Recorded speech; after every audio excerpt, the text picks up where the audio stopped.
So we all live on this one planet, right?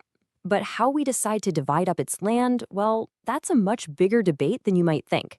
Did you learn there were 7 continents in school? Because for a lot of people, the answer is actually 5. Let's figure this out. Okay, first things first, let's set the scene. Our world is overwhelmingly blue. 71% of the Earth's surface is water. That leaves just a tiny 29% for land. And that little sliver, that's where all of us live and where all of human history has happened. So this brings up a really good question, doesn't it? If we're all packed onto that 29% of land, how on earth do we decide to chop it up into the 7 continents most of us know? And is there any real logic to it? To answer that, we've got to start at the beginning. Let's take a look at the official, by-the-book definition of what a continent is even supposed to be. The textbook definition is actually refreshingly simple. A continent is supposed to be a really, really large piece of land that is surrounded on all sides by water. That's it. Sounds easy enough, right? Well, not so fast, because the second you try to apply that simple rule to a real map of the world, things start to get complicated. The whole problem becomes obvious when you just look at a map. The definition says a continent has to be surrounded by water. But wait a minute. Europe and Asia are clearly one giant landmass, and it's the same thing with North and South America. They're linked together. All of a sudden, that nice, clean definition just doesn't quite fit.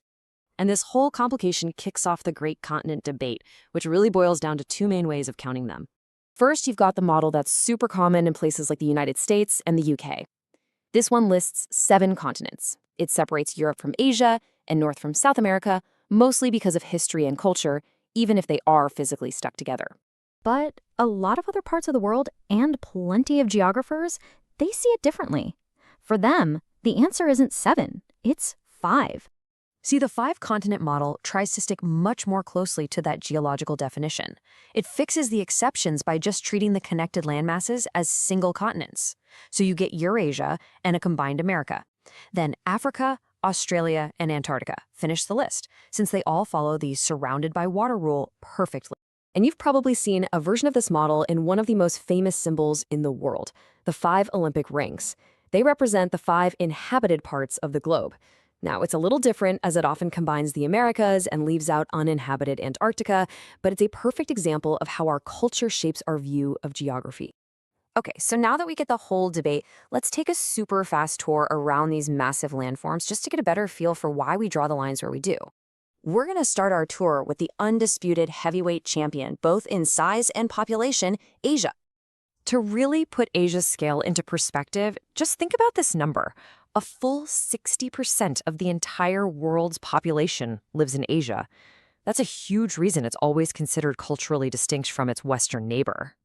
So next up, let's hop over to that famous neighbor, Europe, which, as we've seen, has a pretty unique status, geographically speaking.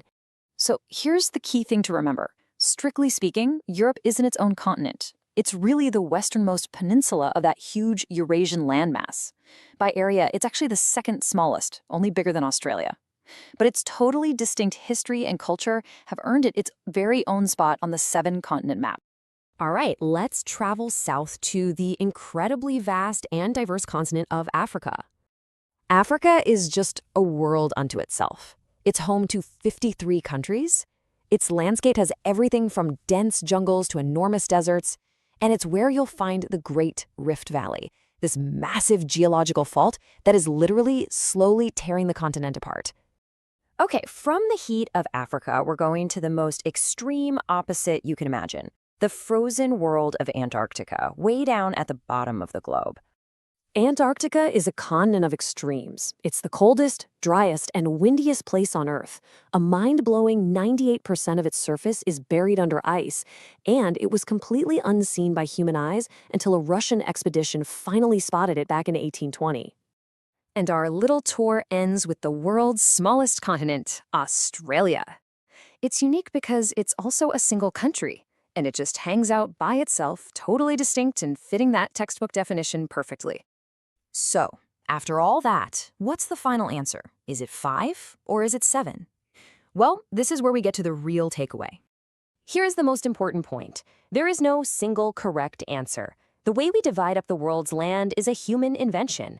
It's shaped just as much by our culture, our history, and our traditions as it is by pure geology. And that leaves us with a fascinating thought for the future. Remember that Great Rift Valley slowly splitting Africa apart?